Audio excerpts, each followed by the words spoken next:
good at it. Well, most people have seen pictures of the Sphinx, Yeah. What is even it? if they haven't been there. Yeah. It's one of the largest man-made structures in the world.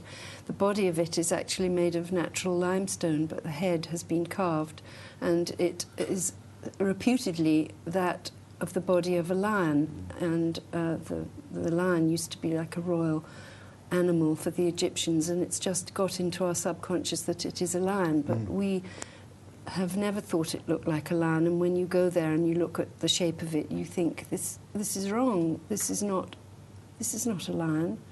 The body is far longer. Lions are very muscular in their shoulders, and their haunches stick up when they're couchant, which is what the word is for an animal lying in that position. And so Anubis came into our vision. We could see him. So it was just a kind of an intuitive moment. Both of us had this happen simultaneously, that when the first time we saw the Sphinx, we were astounded because there were three things wrong.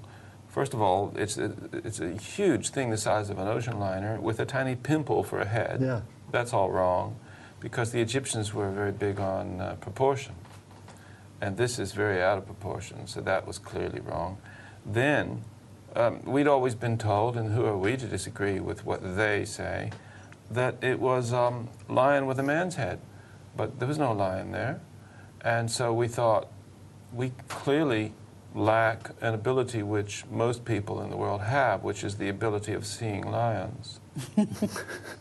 We thought we were getting it wrong, and then we decided to look into this, and it led to our reading old manuscripts and accounts of other people who had been, and then it led back beyond when there was any written word about the Sphinx to the fact that it actually used to be an enormous crouching Anubis who was the guardian of the underworld or the netherworld, guarding the Giza Plateau, the entrance to the underworld, which is a very ritualistic place. Yeah. Well, we've seen so many pictures and statues of Anubis that we instantly realized that was Anubis.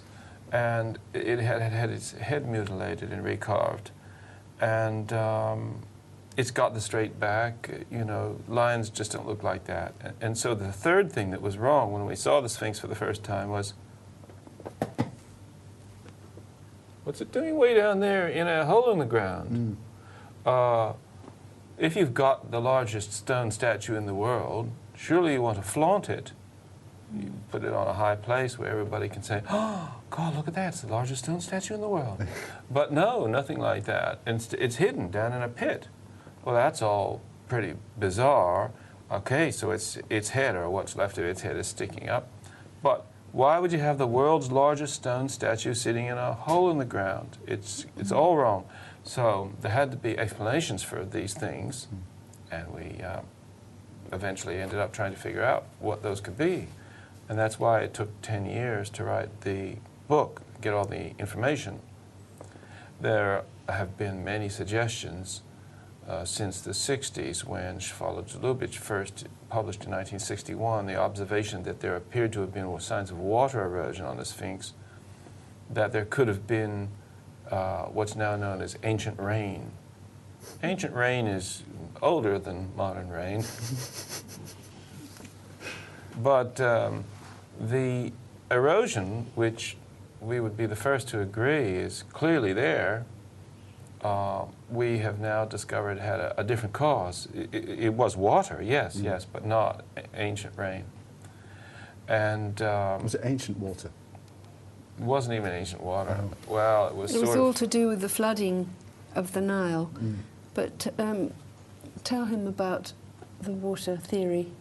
Yes. Well, you see, Egyptologists are always saying that the Sphinx is never mentioned in the ancient Egyptian texts, and how could that be? They've got this great thing, the Sphinx, and they never talk about it even once.